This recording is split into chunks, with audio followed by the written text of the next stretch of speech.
So a couple of lessons learned there is I have learned that I'm a big picture thinker and I have a lot of vision. And I'm also someone who likes to make things better, like improve them. So my instincts are always to fix things, improve things, make them better, which makes me a really great person for a startup business and a really terrible person for someone who's scaling a business because I've learned that I get in my own way. So if you're a creative type like me, if you're an ideas person like me, if you're constantly throwing ideas at the wall to see what sticks, if you try something over here and the next month you try something else over here, I get you. I am you. I am like you. But I'm telling you, that's good in the beginning, but it's not good when you actually figure out that you're making progress. Because when you figure out you're making progress and you get that traction, you double down. And that's where I think I went wrong in 2019. I was constantly changing my launch model and constantly changing what I was doing. So the traction that I did have, I went backwards because when that health issue happened, I had not built anything sustainable. So that was a big, tough lesson in 2019. If there's one thing I wished I had done differently, because, you look back and you say, oh, I wish I had done this differently, or I regret that. I don't regret a lot and I don't have a lot of those. But the one thing I do wish I would have done differently is followed the launch model I had followed in March of that year. I wish I had just kept doing it because I just would have gotten better and better at it. Now, I can stand here today and tell you, I don't want to launch like that anymore. So I would have probably given up on that anyway, but I wish I had done it more and better, just to improve it, not only for myself, but for the people who come in and work with me.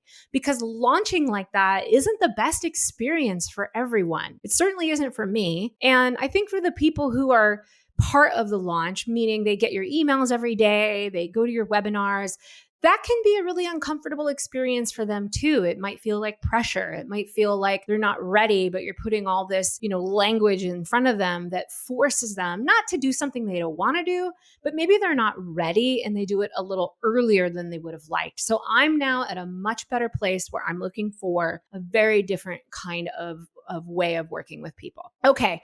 Lastly, in 2019, again, more technology I had to learn. I'm not even going to mention the names because now I'm up to like 15 different technologies. But here's what I can tell you. I accidentally built a beast. I built Remote Work School. I had built a community. I had courses on this platform. I had built this beast and I basically had collapsed under the beast of what I had built.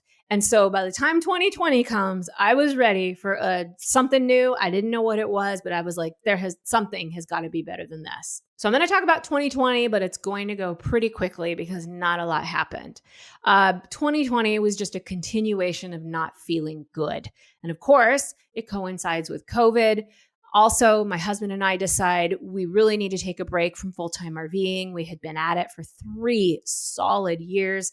We had covered 43 states and over 43,000 miles, all while reinventing ourselves to work remotely, summits, travel, businesses. He's got his own thing. I got my own thing. It was a lot. And so in 2020, we're like, I need a break. I need to go see a doctor. That's how I was feeling. I got to take tests. I got to know what the heck is going on.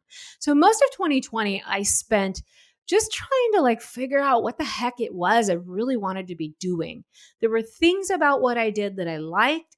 There were things about the type of business I was running that I didn't like. I definitely started to let all the other stuff go. I didn't want to do freelance writing anymore.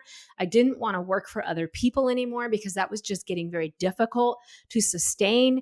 And so in 2020, I didn't do much in terms of trying to bring in revenue from Remote Work School. But I did do one really critical thing that was really important. I made my first real hire. Now, I had hired some contractors earlier in 2018, 2019. I had hired some people to help me do a few projects here and there. But in 2020, I was like, I need help. This is tough stuff. So I actually hired my first virtual assistant, Nicole, who also had absolutely no online business experience. She was a teacher And she got through an interview process where 100 other people applied. So there's another tip for you. Again, always apply to something if it interests you and you have even a little bit of the skills that you needed. She had like the littlest bit of skills. Honestly, in hindsight, I think I was just like, please, someone come help me do this business. But I'm so grateful that she came in and helped me, because not only did she help me, I mean, we helped each other really figure out like, what is this business going to look like? But in a way, she held me accountable, because there were times in 2020 when I really, really wanted to give up. I really didn't feel good in 2020. There were whole weeks where I just was like, I can't even work. Maybe I work an hour. Maybe I try to work 2 hours, and it was just tough.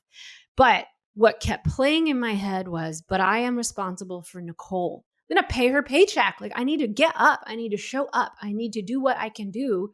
And I'm going to pay her before me. And I'm so grateful for that, because just having someone else there that can not only help you, but is patient like Nicole was, and gives you that accountability is massive. So I do credit her with the reason I'm still going at it today.